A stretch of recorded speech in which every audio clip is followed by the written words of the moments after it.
Today, I'm gonna show you what every girl who's into fine designer jewelry should own, and what I personally can't live without.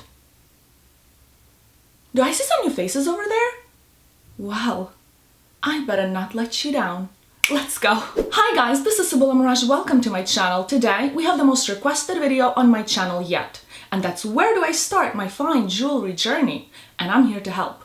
I will also be addressing all of the drama, but only at the end of today's video because we've got more important things to cover. I'm gonna start with the most important point of this video, and that's why you need a set for this 5 and done capsule.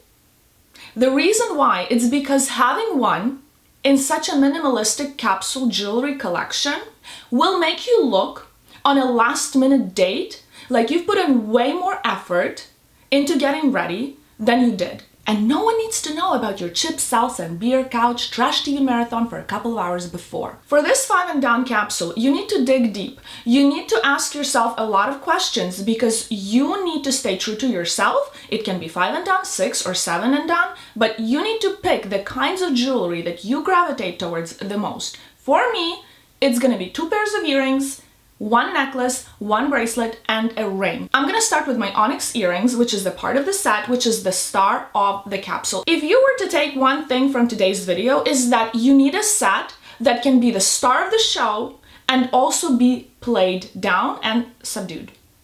Right? Is that the word? So let's deep dive into these onyx earrings. These onyx earrings will make you look strong, confident, sultry, mysterious, yet inviting and very magnetic on your next Ross Dress for Less shopping spree. They have the power to shine, but not take away your shine, because the last thing you want from your jewelry is to outshine you like that evil girlfriend at your wedding. You want them to magnetize and draw attention to your beautiful face.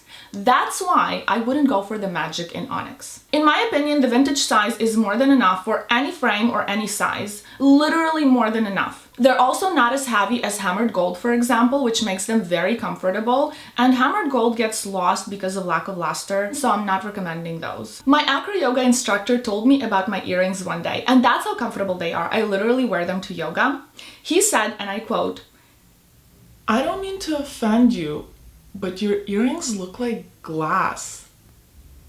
And that was the best compliment he could have ever paid my earrings. That's how shiny they are. Now let's say we're on the same page, and for this set, for this specific capsule, you decide to go for earrings. You need to understand they need to be somewhat of a statement. Now for onyx, once you have the earrings, I would opt out of getting the necklace for your set, but rather the ring or the bracelet. It is such a hard-wearing stone. You can literally wear it all day, every day, but I would remove it before a bath or a shower. Now, for your necklace, you gotta listen to yourself and yourself only.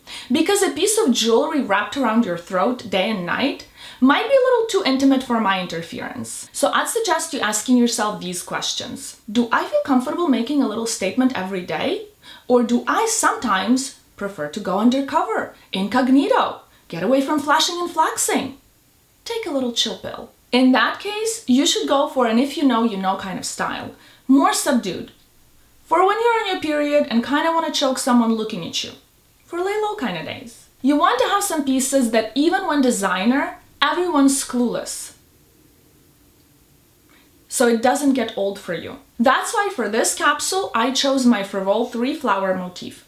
That is definitely an if you know kind of piece for me, and I was deciding between my vintage Alhambra diamond pave yellow gold pendant and this one, but because I reached for this one the most, I decided to include my Frivole pendant. The chain is thicker than on Frivole Mini. It is very comfortable to sleep in. It is not fingerprint friendly, so you need to wipe it with a microfiber cloth before going out, and no one's got a idea where it's from, and that's what I love about it. Everyone in my family hates this necklace because they're saying a 3-year-old would have picked something like that, and that vintage Alhambra is a way better design. And having a lot of vintage Alhambra pendants, necklaces, and reaching for this one the most speaks volumes. Because I listen to myself, and you should do so as well. And definitely, most certainly, don't listen to your essay's advice. Unless he's your friend and you go to gay bars with him to grab a couple of martinis on a Sunday afternoon, good. Then listen to him. For the ring, you gotta dig deep because it's got to stand alone. Let me elaborate. What do you want for every day? that will still make a move when you're out like a night butterfly. Consider the days when you have your tiny little nothings in your ears, which I definitely recommend getting for this capsule, and you gotta run out of the house. What is the easiest piece of jewelry to throw on? My point is that your ring cannot, for this 5 and done capsule, be delicate, feminine, dainty, romantic, none of that shit. It's got to stand alone and survive earthquakes, tsunamis, and meteors. So my choice for this capsule was my Justin Clou ring. I don't have it in yellow gold. I wanted to stay within yellow gold theme, but unfortunately, I don't have one. So let's pretend for the sake of today's video that this is a yellow gold Justin Clou ring with diamonds. It's a thick version. I would not get it with diamonds if I could go back in time. This is not as rough as I like it to be. So I kind of spent way more money than I should have. But I have it, I love it, I wear it. When you buy your Justin Clou ring, make a fist, make sure the nail head doesn't dig and it is not painful, because if it is, you need to size up. Check my ring video, very cool video on my channel. It's linked down below. First necklace link down below, why your first jewelry piece must be earrings link below. Any informative video that I can think of that is gonna help you with starting your jewelry collection is linked down below. Moving on. I don't think there is anything needed to be said about this bracelet. This bracelet is in size 17. I resized it to be my perfect size, especially if you want one and done. You need to make sure it fits you perfectly. It is very comfortable. It doesn't rub against surfaces. It's not getting in the way when you cook, for example. But again, for this capsule, for your statement set, if you decide to go for a pair of earrings and a ring, for example, then you can get a thin love bracelet, a thin Justin Clou, or a thick love bracelet. I recommend a love cuff, but again, link down below. You need to listen to yourself and go with what your heart desires, because you don't want to spend thousands of dollars and have second thoughts. You don't want that. Take everything I say with a grain of salt, sit down, close your eyes, and imagine the perfect ring for you.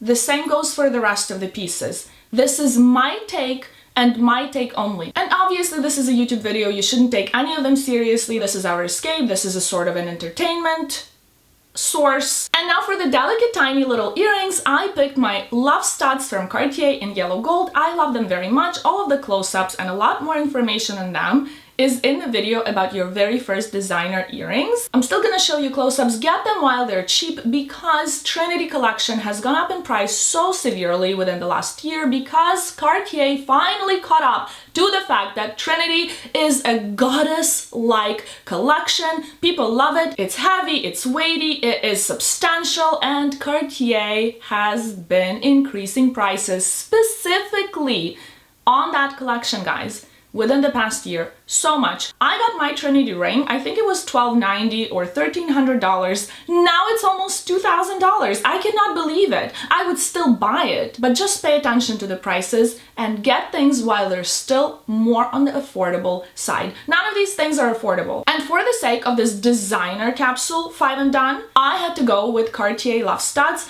but I have tiny little round capers. My partner calls them capers. It's so funny because they're really tiny in my ears, little bubbles of gold, and they're in rose gold, and I wear them all the time. They're from Ukraine, they're 14K gold, they're non-designer, but that's something that you should get if none of the designer tiny ones speak to you.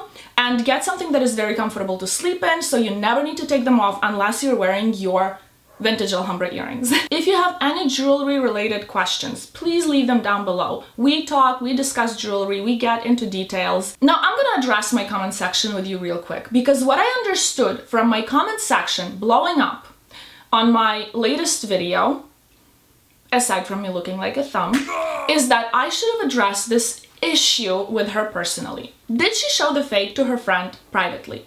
Or did she make a couple of public videos for thousands of people to see the fake without disclosing it? I rest my case. Enough with the fakes already. I knew her subscribers would come after me because her content is vastly different. I don't do fashion, I don't know anything about it. But here, I'm like a fish in the sea. I'm in my element. 75% of all my videos are about Van Cleef and Arpels. Most of her subscribers never held a real VCA guilloche piece in their hands. I'll go out on a limb and say that they've never held a real VCA piece, period, in their hands. And that's okay. but you need to own a couple of real VCA pieces to even begin to understand what to look for. I have been shopping with this brand for years, and I don't always buy when I see a scratch or where a hue of the crystal I'm after isn't right. But all of that is called experience that you will never be able to take away from me. And that's why I have my channel. I didn't go out of my way and said that her marble countertop is fake. I stayed in my lane and showcased to my hardcore jewelry lovers what to look out for. I worked hard. I work hard on all of my videos. Why would I delete such an informative and educational video? Yes, I was pissed. I regretted that. I regretted my attitude right away because I felt cheated on. I was obsessed with her jewelry. I was so mesmerized by it until I saw the fake. And then I saw the fake again. And I felt cheated on because I am the same viewer as you who defend her, and you say I should be more kind. How about no? No kindness for people who buy fakes, counterfeit, replicas, because that's criminal activity. It's not like I saw her kick a puppy on the street and made a video talking about her behind the scenes. I responded to a couple of her public videos with a public video of my own. And some of you built your case on the fact that she didn't know. There is always a possibility, but in my opinion, that possibility that she didn't know it was a fake is slim to none. For those of you who don't know, I don't blame you, but in a nutshell, let me explain. Van Cleef's pieces come with a serial number. That serial number is in their system forever. So every work done, for example, cleaning, stones replacement, size adjustment, everything done on your piece, clasp replacement, something broken, is in the system forever. Let's say the authenticity certificate was missing, it was lost, but the serial number is on the piece. You stop by a store, you stop by a boutique, in a second they give you the whole history of the piece and you know if it's authentic or not. And then you can have their service forever for your piece, which they will never offer for a fake. So it's not just the certificate or the serial number or the pattern, it's everything combined. Oh, and can I say one more thing? How little of a respect does one have to have for their husband to film them being put on the spot like that? Filmed like a guinea pig, scrambling for his dignity in those baskets? That embarrassment could have been spared. It's not like he pulled out a receipt or anything. I'm just saying, have some class and respect for yourself and your family. That's the most important thing in this world. None of this matters. Thank you very much for watching. If you found this video interesting, please give it a like, subscribe to my channel, hit the notification bell, leave your comments down below. Everything is in the description that you need to see, and I will see you Sunday or Tuesday. We'll see. Bye, guys.